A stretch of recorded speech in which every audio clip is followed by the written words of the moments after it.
2047ರ ವೇಳೆಗೆ ವಿಕಸಿತ ಭಾರತವನ್ನ ನಿರ್ಮಿಸುವ ಗುರಿ ಸಾಧನೆಯಲ್ಲಿ ಸುಪೋಷಿತ ಮತ್ತು ಸುಶಿಕ್ಷಿತ ನಾಗರಿಕರ ಜವಾಬ್ದಾರಿ ಅತ್ಯಂತ ಮಹತ್ವದಾಗಿದೆ ಎಂದು ರಾಷ್ಟ್ರಪತಿ ದ್ರೌಪದಿ ಮುರ್ಮು ಅವರು ಅಭಿಪ್ರಾಯಪಟ್ಟಿದ್ದಾರೆ. ರಾಷ್ಟ್ರಪತಿ ಭವನದಲ್ಲಿಂದು ಪಿಎಂ ಪೋಷಣ್ ಯೋಜನೆಯಡಿ ಅಕ್ಷಯ ಪಾತ್ರೆ ಪ್ರತಿಷ್ಠಾಪನಾ 25 ವರ್ಷಗಳ ಸೇವೆ ಹಾಗೂ ಮಕ್ಕಳಿಗೆ 5 ಶತಕೋಟಿ ಬಿಸಿಯೂಟ ವಿತರಿಸಿದ ನೆನಪಿಗಾಗಿ ಆಯೋಜಿಸಲಾಗಿದ್ದ ಕಾರ್ಯಕ್ರಮದಲ್ಲಿ ಮಾತನಾಡಿದ ಅವರು, ದೇಶದ ಭವಿಷ್ಯ ರೂಪಿಸುವ ಮಕ್ಕಳ ಪೌಷ್ಟಿಕತೆ ಕಾಪಾಡುವುದು ಇಡೀ ಸಮಾಜದ ಹೊಣೆಗಾರಿಕೆಯಾಗಿದೆ ಎಂದಿದ್ದಾರೆ. ಸಮಾಜ ಪರಿವರ್ತನೆಯಲ್ಲಿ ಶಿಕ್ಷಣದ ಪಾತ್ರ ಮಹತ್ವದಾಗಿದೆ ಎಂದು ಪ್ರತಿಪಾದಿಸಿದ ರಾಷ್ಟ್ರಪತಿಯವರು, ಶಿಕ್ಷಣದ ಮೂಲಕ ವ್ಯಕ್ತಿ ಕೌಶಲ್ಯಗಳನ್ನು ಪಡೆದು ಸಬಲೀಕರಣಗೊಳ್ಳುತ್ತಾನೆ. ಉತ್ತಮ ನಾಗರಿಕನನ್ನ ರೂಪಿಸಲು ಇದು ಅತ್ಯಗತ್ಯ ಎಂದಿದ್ದಾರೆ. ಎಲ್ಲಾ ಮಕ್ಕಳಿಗೆ ಶಿಕ್ಷಣದ ಜೊತೆಗೆ ಪೌಷ್ಟಿಕ ಆಹಾರದ ಅವಶ್ಯಕತೆ ಇದೆ.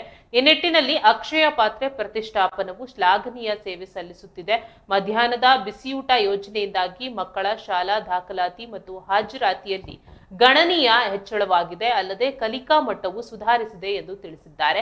ಪಿಎಂ ಪೋಷಣ್ ಯೋಜನೆಯಡಿ ಕೇಂದ್ರ ಸರ್ಕಾರವು ಬಾಣಂತಿಯರು ಮತ್ತು ಮಕ್ಕಳ ಪೌಷ್ಟಿಕತೆ ಹೆಚ್ಚಿಸಲು ಹಾಗೂ ಆರೋಗ್ಯ ಸುಧಾರಣೆಗೆ ಹಲವಾರು ಕ್ರಮಗಳನ್ನು ಕೈಗೊಂಡಿದೆ. ಈ ಯೋಜನೆಯು ಸುಪೋಷಿತ ಮತ್ತು ಸುರಕ್ಷಿತ ಭಾರತ ನಿರ್ಮಾಣದಲ್ಲಿ ಮಹತ್ವದ ಪಾತ್ರ ವಹಿಸುತ್ತದೆ ಎಂದು ರಾಷ್ಟ್ರಪತಿಗಳು ಹೇಳಿದ್ದಾರೆ.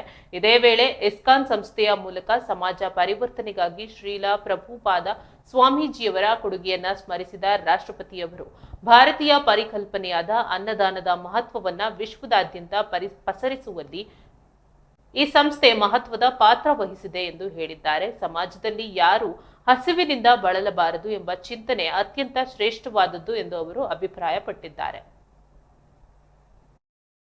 इसका लक्ष्य वर्ष 2030 तक सभी बच्चों के लिए गुणवत्तापूर्ण और समावेशी शिक्षा सुनिश्चित करना है।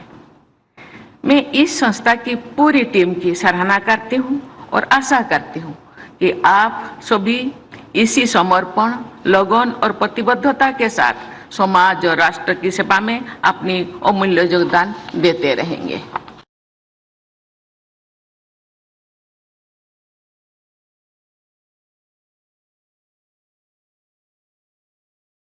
संस्था समग्र शिक्षा अभियान के उद्देश्यों को आगे बढ़ाने में भी महत्वपूर्ण भूमिका निभा रही है, जिसका लक्ष्य वर्ष